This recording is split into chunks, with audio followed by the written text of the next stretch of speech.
Crise ivoiro-malienne. Awassa Abdoul met une fois de plus les autorités maliennes en garde.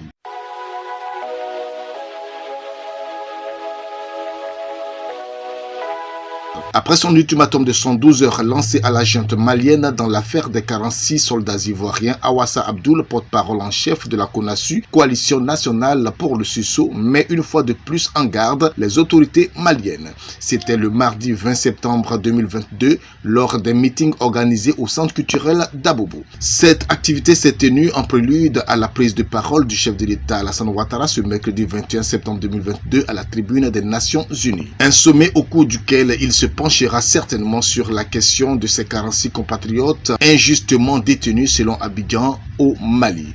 Un sujet qui tient à cœur la CONASU qui n'a pas manqué d'organiser un meeting de soutien au président du RHDP. L'objectif de cette rencontre visait à transmettre selon les organisateurs un message fort au chef de l'État, à la CEDEAO et aux Nations Unies. Ils ont tenu à faire savoir que Alassane Ouattara, un homme de paix et de diplomatie, trouvera les mots justes à cette tribune de l'ONU. Il a par ailleurs invité le président de la République à livrer un message fort à toute la communauté internationale concernant la situation des soldats ivoiriens écroués depuis le 10 juillet 2022.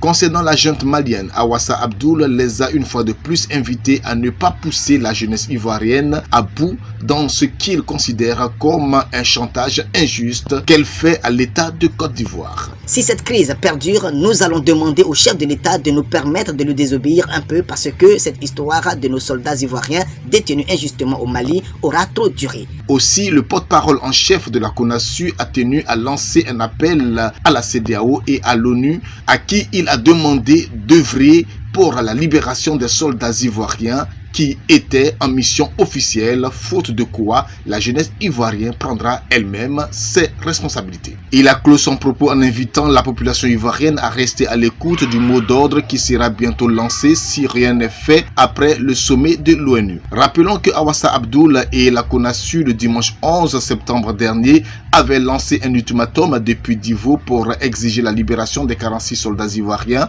faute de quoi ils se rendraient eux-mêmes au Mali pour se faire justice. Apparemment, la diplomatie autour du retour des soldats ivoiriens semble ne pas aboutir. Cela fait plus de 2 mois que les militaires ivoiriens croupissent dans les geôles de Bamako. La déclaration du chef de l'État Alassane Ouattara au sommet des Nations Unies est très attendue tant à Abidjan qu'à Bamako.